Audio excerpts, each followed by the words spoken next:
Yeah, driving this car is a ton of fun. Probably the funnest car I've ever driven, to be honest with you. Like, I'm not even kidding. And I've driven a lot of cars in my life. It's very visceral. You feel extremely alive driving it. You can feel every bump in the road. You can feel every little turn. The steering wheel is tight. Obviously, there is no power steering. There's no driving assists in this, right? It's just all natural driving. The steering wheel is very responsive. Throttle response is really good as well. And it's not a fast car, but it's a light car. And it's a momentum car, and it takes turns quite well.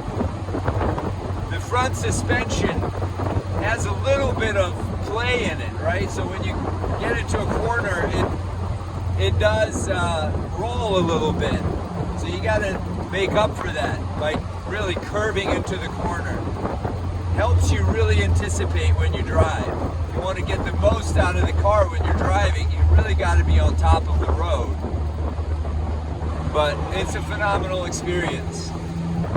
And it's been a joy to own this car so far. I've had it for a year and honestly have not had any problems with it yet. The only thing that happened to it a couple of weeks ago was I snapped the throttle cable, which thankfully I was able to fix myself on the road.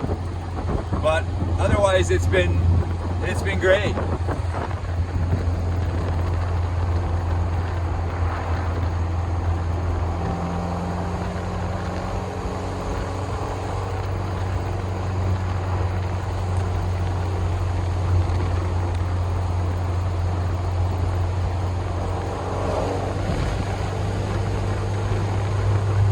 Look at that. Takes turns really well, actually. It's like a little go-kart. Kind of feels like an old Miata in a way. But the suspension's a little more spongy. Like, that's the big difference in feel, is the sponginess of the suspension. And you can really feel even more of the bumps in the road than you do in the Miata.